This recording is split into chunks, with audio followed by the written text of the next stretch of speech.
నమస్తే, welcome to think Andhra. నేను మీ ప్రియాంకర.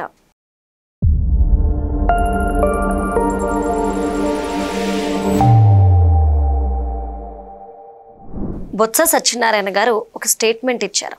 BJP ఎవరినైతే అభ్యర్థిగా పోటీ చేపిస్తున్నారంటే ఉపరాష్ట్రపతిగా రాధాకృష్ణన్ గారు, ఈయనకి వైసీపీ మద్దతు తెలుపుతుంది అని చెప్పేసి వాళ్ళు అనౌన్స్ చేస్తూ, మాకు కేంద్రం నుండి ఫోన్ కాల్ వచ్చింది, రాజ్నాథ్ సింగ్ గారు కాల్ చేశారు, కావున మేమంతా మద్దతు చెప్తున్నాము అని చెప్పేసి బొత్స గారు అంటున్నారు. ఎలా చూడాలి అసలు? రాజ్నాథ్ సింగ్ గారు వీళ్ళకి ఎందుకు కాల్ చేస్తారు అండ్ వీళ్ళ మద్దతు బీజేపీకి ప్రకటించడం ఏంటి? ఎందుకంటే ఈయన ఏవైతే రాష్ట్రంలో ఈవీఎం ట్యాంపరింగ్ జరగడం వల్ల మేము ఓడిపోయాం అంటున్నారో, రాహుల్ గాంధీ గారు కూడా ఓట్ చోరీ జరిగిందని చెప్పేసి అంటున్నారు. అంటే మరి ఇక్కడ రాహుల్ గాంధీ గారికి సపోర్ట్ చేయడం అనేసి రాహుల్ గాంధీ గారు, చంద్రబాబు నాయుడు, రేవంత్ ఒకటే అని చెప్తూ బీజేపీకి సపోర్ట్ గా మాట్లాడడం అనేది అసలు జగన్మోహన్ రెడ్డి గారు ఏం ఆలోచిస్తున్నారు అనేది పెద్ద క్వశ్చన్ మార్క్ గా ఉంది. దీనికి సంబంధించి మనతో మాట్లాడడానికి ప్రముఖ పొలిటికల్ అనలిస్ట్ అడుసుమల్లి శ్రీనివాస్ గారు ఉన్నారు. ఆయనతో మాట్లాడదాం.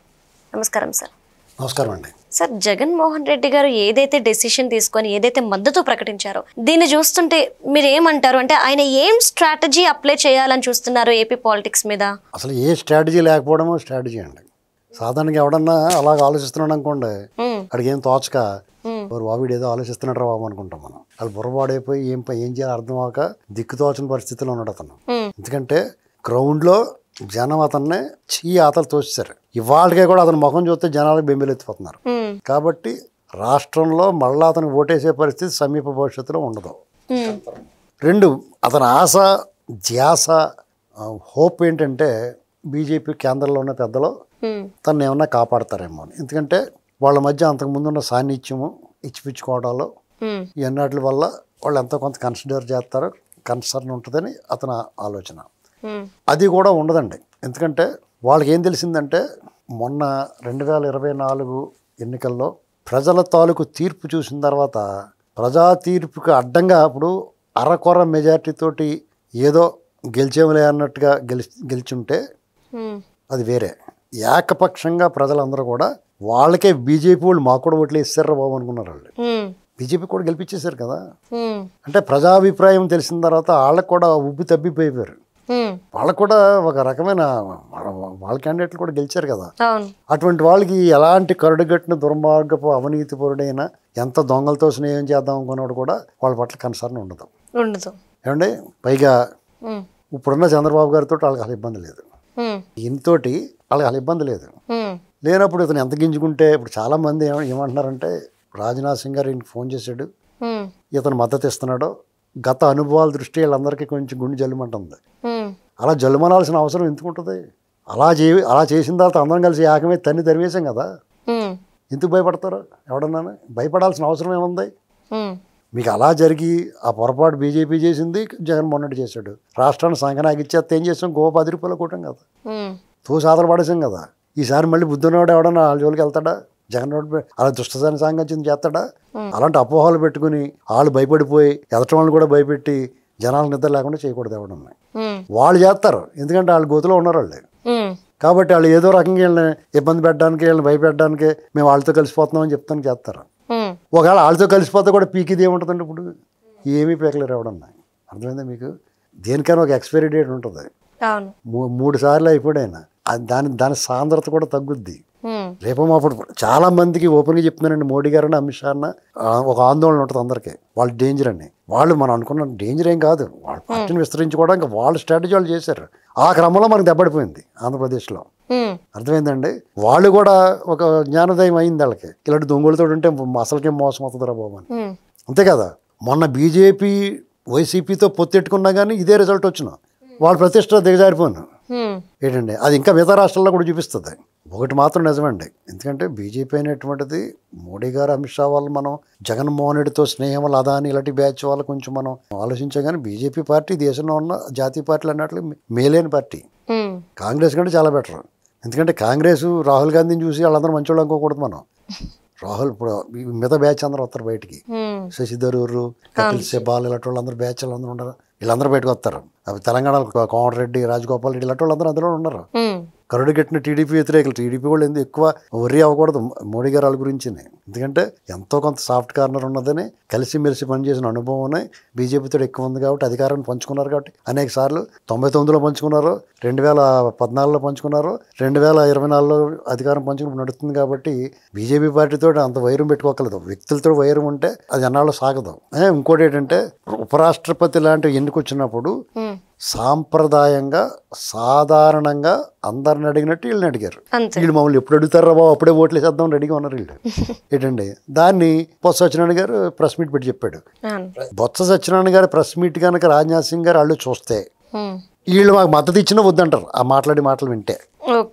అంత అసలు అర్థమయ్యేలా ఉంది ఏమన్నా అర్థం. ఎన్నాళ్ళు ఎక్స్పీరియన్స్ ఉండి అంత పెద్ద లీడర్ అయి ఉండి అవతలోడికి అర్థమయ్యేలా చెప్పాలా, ఒక ట్రాన్స్లేటర్ని పెట్టుకోవాల్సిన పరిస్థితి వస్తుంది వెళ్తాడు. ఏ నాయకులు అండి వీళ్ళంతా? వీళ్ళని ఎన్నుకున్న వాళ్ళు ఏమనాలి? వీళ్ళ నాయకులుగా అంగీకరించిన వాళ్ళు ఏమనాలి? అసలు ఏం మాట్లాడుతున్న వాళ్ళకి ఏమైనా అర్థమవుతుంది? అసలు పైగా అన్ని అబద్ధాలు. బొత్స సత్యనారాయణ పెద్ద మనిషి, ఇలాంటి ఆటలు దూరకూడదు. ఆయన పెట్టమని ఆయన పెట్టకూడదు.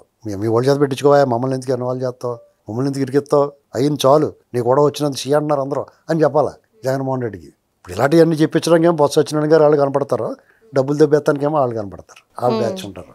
అంటే సార్ జగన్మోహన్ రెడ్డి గారు ఆలోచన టీడీపీ నుండి బీజేపీని వేరు చేయాలి. ఇందుకు 2014లో ఆయన వేసిన ఎత్తుగడ సక్సెస్ అయింది కాబట్టి టీడీపీ బీజేపీ విడిపోయింది. ఇప్పుడు కూడా అదే ఎత్తుగడ వేస్తున్నారు అని చెప్పి ఒక వార్త నడుస్తుంది. అండ్ దీనికి బలం చేకూరుస్తూ కూడా ఒక వార్తాపత్రికలో మేము చదివింది ఏంటి అంటే, బీహార్ లో ఏవైతే ఎలక్షన్స్ నడుస్తున్నాయో ఈ ఎలక్షన్స్ లో బీజేపీ గనక ఓడిపోతే ఇక్కడ ఏపీలో చంద్రబాబు నాయుడు గారు బీజేపీకి ఏదైతే మద్దతు ఇచ్చారో ఆ మద్దతుని ఉపసంహరించుకుంటారు అని చెప్పేసి రాసుకొచ్చారు. అంటే ఇది ఒక జనాల్లో పిచ్చిగా ఎక్కిస్తున్నారా, ఇది నిజం అని చెప్పి? ఒక విషయం చెప్పనా, బీజేపీకి టీడీపీకి కూడా చెయ్యమూతి కాలనీ గత అనుభవం దృష్ట్యా. కాబట్టి టీడీపీ అటువంటి దుస్సాహసం చేయదు, వాళ్ళ వరకు ఏం కావాలో చేసుకుంటారు. 14 నుంచి 19 వరకు అనేటువంటిది ఒక డిఫరెంట్ సిచ్యుయేషన్ అండి. అది ఎలాగంటే మోడీ గారికి చంద్రబాబు నాయుడు గారికి ఎవరు ఏమనుకున్నా కొంత విభేదం ఉంది. చంద్రబాబు నాయుడు గారు ఎంత అణుకువగా ఉన్నా మోడీ గారికి కక్ష సాధించే గత అనుభవాల దృష్ట్యా.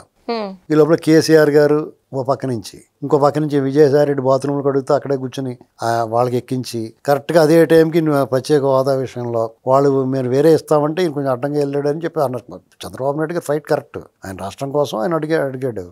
తర్వాత దానివల్ల వీళ్ళు యుద్ధం చేయటం వల్ల రాష్ట్రం నష్టపోతుంది అనుకుని వాడు ఎందుకు చేస్తారండి? ఇప్పుడు వాళ్ళు కావాల్సిందల్లా ఇస్తున్నారు వాళ్ళు, వీళ్ళకి అభ్యంతరం ఏముంటుంది? ఇప్పుడు కేంద్రం ఆంధ్రప్రదేశ్ ఏం కావాలంటే చేస్తున్నారు, ప్రజలు కూడా వాళ్ళని మెచ్చుకుంటున్నారు. మాలాగా కఠినంగా మాట్లాడిన వాళ్ళని తీవ్రంగా వ్యతిరేకించాం బీజేపీని, మేము కూడా మళ్ళీ చేస్తున్నారా బాబు అంటున్నాం. అటువంటి వాళ్ళకి ఏం నొప్పి ఏంటి? వాళ్ళకి జగన్మోహన్ రెడ్డి బందిపూడి దొంగను కూడా పెట్టుకుంటారా? ఇది వాళ్ళు ఏదో రాస్తా ఉంటారు, అలాగా ఏంటంటే ఓ రాయేస్తా ఉంటారు, దాన్ని ఎవడో పట్టించుకోండి. ఎందుకంటే బీజేపీ అంత అవివేకమైన పని చేయదు. ఇక్కడ కేసీఆర్ని వదిలేసారు వాళ్ళు. జగన్మోహన్ రెడ్డి అంత దారుణం కాదు కదా కేసీఆర్. ఇక్కడ తెలంగాణ అధికారం కావాలంటే కూడా టీడీపీ కావాలి వాళ్ళకి, బీజేపీకి. ఎన్డీఏ కూటమి మాత్రం ఉంటుందండి ఇంకో 10 ఏళ్ళు.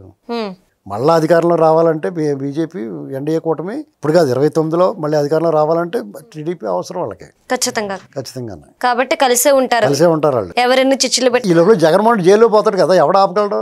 అంటే ఆ జైలు నుండి తప్పించుకోవడం కోసం వేస్తున్న ఎత్తుగడలను కూడా అంటున్నారు కదా. ఇతను ఒక దాంట్లో తప్పించుకుంటే ఇంకో దాంట్లో పోతాడు, అన్నిటిలో తప్పించుకునే అవకాశం లేదు. పైగా ఇన్ని కేసులు ఉన్నప్పుడు అసలు బెయిల్ రద్దు అయిపోద్ది. జగన్మోహన్ రెడ్డి కథ కంచికానండి, ముగిసినట్టే. అంతే, కేల్ కథం దుకాణం బంద్ అంటారు కదా. మీకు అందుకునే ఏడుపు మొహం ఇంకా ఏడుపు మొహంలాగా అయిపోయింది చూడండి. అంటే రోధించి దుఃఖించి అతని మొహంలా అయిపోతుంది, బెంగెట్టేసుకున్నాడు. ఏం చేస్తాడు? చేసిన పాపాలు అలాంటి. నువ్వు డబ్బులు దొబ్బేసి ఊరుకుంటే పర్లేదు, అరాచకం చేసావు, నువ్వు దుర్మార్గం చేసావు, వేధించుకుతాను, ఏపిడేసేసావు అందరినీ. ఇప్పుడు ఎవరో ఒకళ్ళతో దెబ్బలాడంటే పర్లేదు, నువ్వు అన్ని వర్గాలను కెలికేసావు. నువ్వు నీకు అందరూ శత్రువులు అయిపోయి నీ సైకో బ్యాచ్ తప్ప నీ ఎవరిని వదిలేవు చెప్పు, అందరినీ కెలికావు, దాని ఫలితం అనిపించావు. ఇప్పుడు కూడా నువ్వేం చేస్తున్నావు? రౌడీ థియేటర్లో ఆళ్ళంకాలు తిరుగుతున్నావు, చూసి కూడా ఏం ఇదే బుద్ధి లేదు అనుకుంటున్నారు. ఇప్పుడైనా నువ్వేనా మారేవా? ఇప్పటికీ మార్పు లేదు కదా నీకు, ఇంకా అబద్ధాలు. ఈ ప్రభుత్వం బ్రహ్మాండంగా పనిచేస్తుంది. చిన్న గొడవలు ఉంటాయా? ఎందుకుంటావు? జగన్మోహన్ రెడ్డితో పోల్చుకుంటే మైన్యూటీ, జనాలు ఖచ్చితంగా పోల్చుకుంటారు. ఓరు బాబు పర్లేదు, బాగానే ఉంది బాబు అనుకుంటున్నారు. ఎంచేత ఈ ప్రభుత్వాన్ని ఇప్పుడు ఎమ్మెల్యేలు గొడవలు దాని ఏదో పెద్ద హైలైట్ చూపిస్తున్నారు.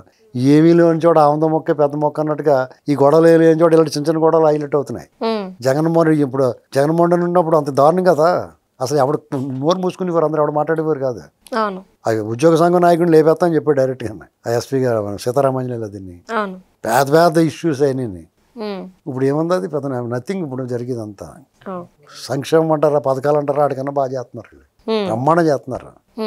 చేత వీళ్ళకి ఓటమి అనేటువంటిది వీళ్ళు డైరెక్ట్గా జగన్మోహన్ రెడ్డికి వీళ్ళు చేర్చేసుకుని టికెట్ ఇస్తే తప్ప అతనికి వెళ్ళడం. Okay okay right. Thank you so much sir.